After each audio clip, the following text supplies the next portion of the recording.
பிரதோஷ அபிஷேக ஆராதனைகளில் பங்கேற்று வழிபட்டால் சகல தோஷங்களும் நீங்கும், நினைவாற்றல் பெருகும், மனம் ஒருமைப்படும், சந்திர தோஷம் விலகும்.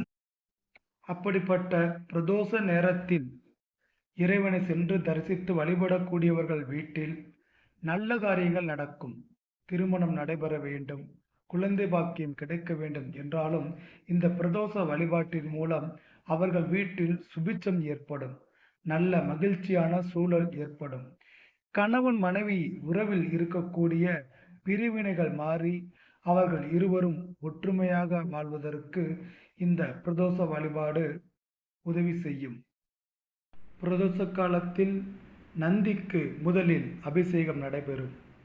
அந்த பிரதோஷ காலத்திற்கு தேவையான அபிஷேக பொருட்களை தயிர், பால், பன்னீர், தேன், இளநீர், சந்தனம் போன்ற அபிஷேகத்திற்கு தேவையான பொருட்களை நாம் வாங்கி கொடுத்து அந்த பிரதோஷ வழிபாட்டில் பங்கு கொள்ளலாம்.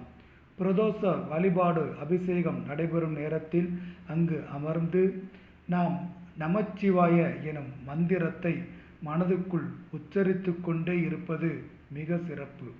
அந்த நேரத்தில் சொல்லப்படக்கூடிய அந்த நமச்சிவாய மந்திரத்திற்கு, அந்த மந்திர உச்சாடனத்திற்கு, அந்த மந்திர ஜபத்திற்கு மிக அற்புதமான பலன் நிச்சயம் கிடைக்கும்.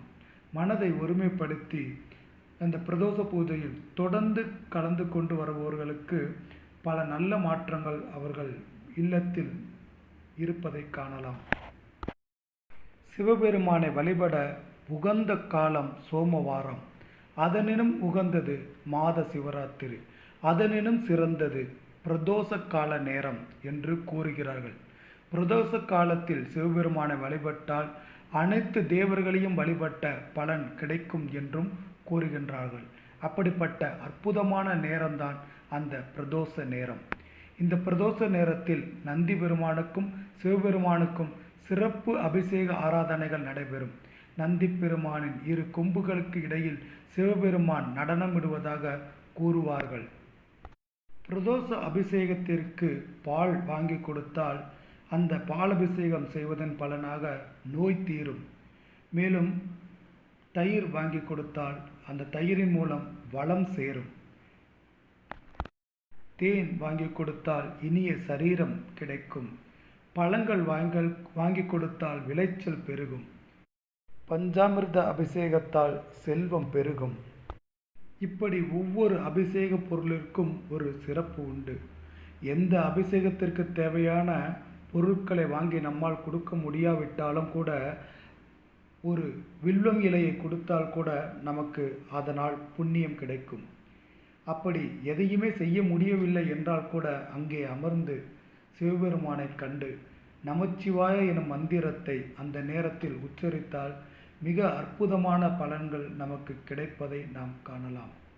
அப்படிப்பட்ட அற்புதமான பிரதோஷ நேரத்தில் நடக்கக்கூடிய அனைத்து அபிஷேகங்களையும் ஆராதனைகளையும் கண்டு நாம் கிட்டத்தட்ட ஒரு மணி நேரமாவது அந்த மனதை அதில் ஒருமுகப்படுத்தி அந்த பிரதோஷ பூஜையில் கலந்து கொண்டு வரும் பொழுது நம்முடைய மனமும் அமைதி பெறும்.